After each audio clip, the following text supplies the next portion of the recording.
All right now in the 5 series, we're going to look at 5 funky soundtracks. I collect soundtracks, I love soundtracks, but today we're looking at funky soundtracks, and we're going to kick it off with a man that I referred to a couple of weeks back as Legend of the Legends, Roy Ayers. This is the soundtrack for Coffee. This is just like a brilliant soundtrack. I'm so glad I found this record. I wanted it for a while, finally tracked it down. It's got, the title track Coffee is just amazing.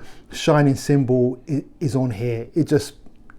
It's a brilliant soundtrack. It's just that sound, that 70s sound, but with that Roy Ayers sprinkle over it. You cannot go wrong. Funky soundtrack. Now, these records are not funky the whole way through, but when they bring the funk, they bring it. And we're keeping the Pam Grier theme going, and it's still 70s with Willie Hutch, Foxy Brown. Willie Hutch, one of my favorite soul artists. He's a underrated artist. I love Willie Hutch's music. He's a great arranger, a great producer, and just all around great music. He did the soundtrack for Foxy Brown, which is an iconic film, and this is another one that's just that 70s groove, that 70s feeling. It just really cannot be duplicated. People try and duplicate it now, but it just can't. It's just a different era, a different time, and it's just this is just a brilliant soundtrack. It just takes you there. And look at Pam Grier on the cover in all her splendor. Right on. Now we got Savage. What's it say again? I love the phrasing is on the streets or on the sheets. He's a savage. I need to watch this movie, man. It looks like this guy was about that life. And look, it's just, once again, it brings that funk. It's that funky, waka want, that 70s groove that you want. It's just on point. I found this in Japan. I'd never heard of this record. I'd never heard of this movie, and I bought it, and I'm just happy with it. This is a funky soundtrack, and it brings it, and it just sounds like what it looks like, action-packed. Next up is Bare Knuckles. Right, this is kind of a harder record to find. This is a reissue, but I think the reissue is still kind of hard to find. Maybe I'm wrong, but yeah.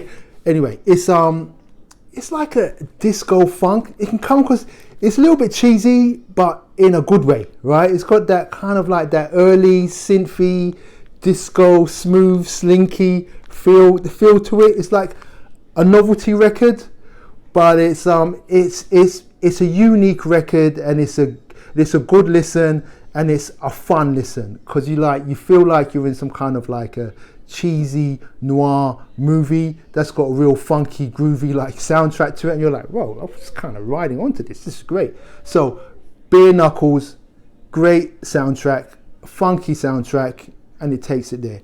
I give it a thumbs up. And finally, this is like Shaft in Africa. This record, it's such a good soundtrack. This is second or third Shaft. I think there's Shaft 1, Shaft 2, and then he goes to Africa. I'm not sure. But the 4 tops are featured on this. But this record has been sampled so many times. Jay-Z comes to mind. But it's been sampled a bunch of times because the rhythm section is so tight and so together. It's just a funky, groovy. This is almost the epitome of what I'm talking about when I'm talking about funky soundtracks. It's just got great tunes, and you just cannot go wrong with Shaft in Africa. Mega thumbs up for this record, and 5 thumbs up for 5 funky soundtracks that you have to get involved with. Good fine records. Hi-Fi Recluse. Let's get it.